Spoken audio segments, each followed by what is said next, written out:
Dear Patriots, before the news starts, please subscribe to our patriotic channel by clicking the subscribe button. Give us a thumbs up to this video. Don't forget to leave your opinion below in the comments section. Share the news on Facebook and Twitter so your friends see it. Thank you. Seconds after landing in Dallas, Trump put out hand and got greatest surprise of his life. Trump has arrived in Dallas today to attend a campaign fundraiser. He is going to be raising millions for the GOP re-election fund. Trump is extremely popular in Texas. You can see it written on the faces of everyone that showed up to the airport to greet him. Watch the incredible thing he does when he walks up to this crowd. God bless our president. These are the videos that the media doesn't want people seeing. It makes him look too good. Let's fight the lamestream media together by sharing this video so much that they cannot hold it back. Do you think our president is doing a good job? Sound off below, y'all.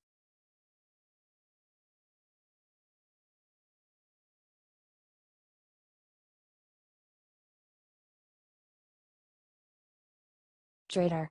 What Paul Ryan just said during a secret meeting will have Trump furious. Paul Ryan just announced his plan to give up Donald Trump's best chance to build the wall. According to Breitbart, Ryan told members of Congress that he intends to add DACA to an end-of-year spending bill.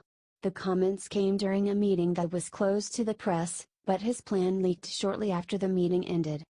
Two House Republicans confirmed to the HuffPost that Ryan mentioned at the gathering slipping DACA amnesty into the spending deal, the network reports.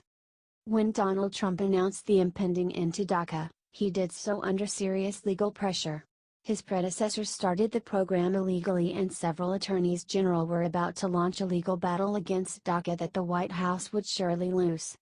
So Trump ended the program, but promised to bring it back as long as his demands were met. Just this week, Trump claimed that he would support a DACA deal if it included funding for his border wall. But Paul Ryan wants to give that bargaining chip away. He would doom Trump's immigration agenda in the process. Comment MAGA and share if you support Donald Trump over Paul Ryan. The past has indicated that Ryan will support our president if we demand it. We must demand it now.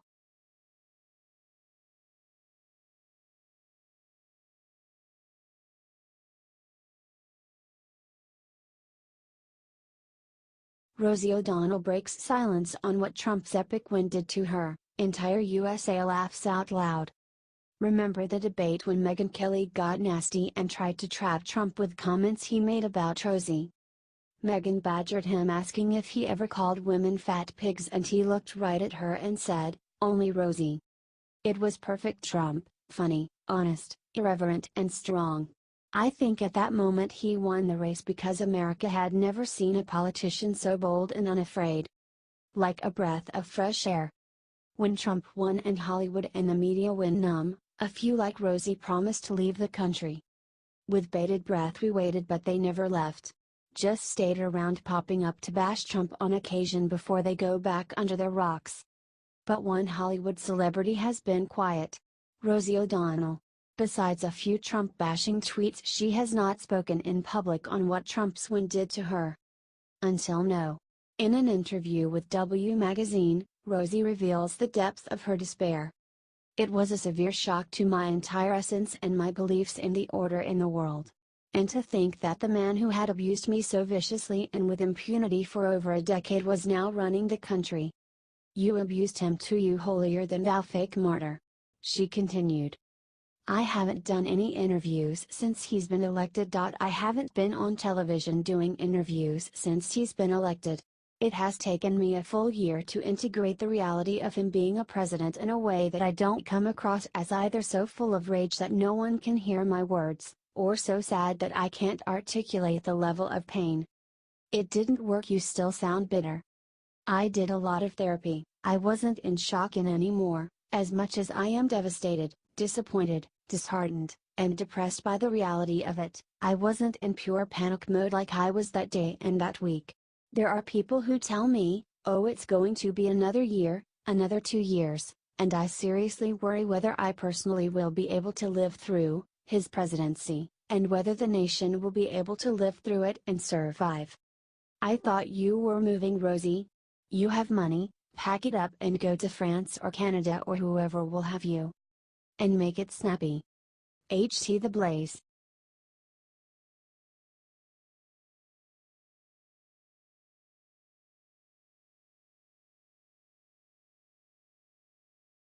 Just and Nikki Haley forced to flee Sudan after something terrifying happened. Nikki Haley was forced to flee Sudan after a visit to a camp for displaced people went awry, according to CBS News. Shortly after Haley left the camp, UN security guards fired tear gas to disperse the crowd of more than 100 residents who looted and destroyed the office of a charity operating there, an aid worker at the camp said. The aid worker spoke on condition of anonymity out of safety fears, the network reports. The UN claims that residents became upset that she was not able to meet with them, due to time constraint. People are not happy, one resident was quoted as saying. After the incident, Haley was flown to the Democratic Republic of the Congo, where she will resume her three-country tour of Africa. The scary incident follows Haley's increasingly fierce rhetoric against the international community. Like Donald Trump, she is not willing to sit and watch the world destroy itself. She is demanding action, and she did in Sudan right as the riots broke out. Haley said she warned CARE that the U.S. no longer trusted South Sudan's government and was no longer prepared to wait for change. She did not give details, according to the CBS report. Comment, stay safe and share if you're happy to see Nikki Haley safe and sound. Her toughness might get her in trouble, but she's doing it to keep America, and the world, safe.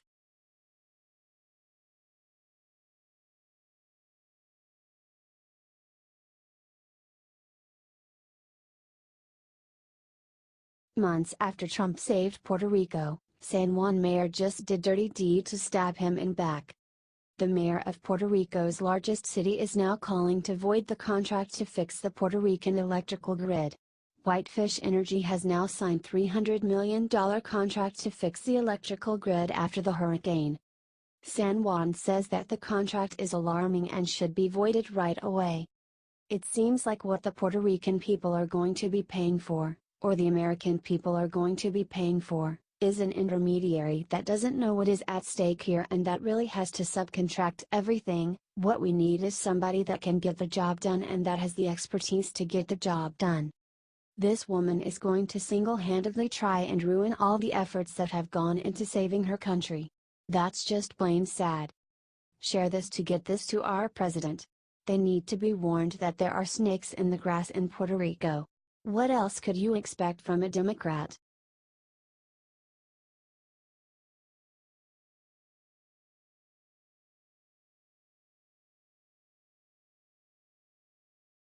Ben Carson sets internet on fire, says the one thing that will shame liberals forever. Ben Carson just hit back hard at his liberal critics. Hard. And there are a lot of them.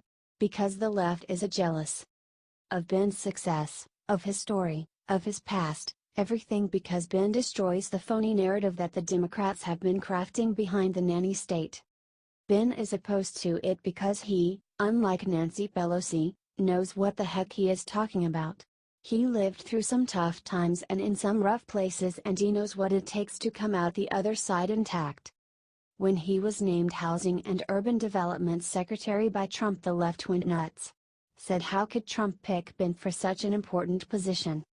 They asked what his qualifications were, but Ben just stayed quiet and went about the business of transforming that failed agency with a dose of good American ingenuity.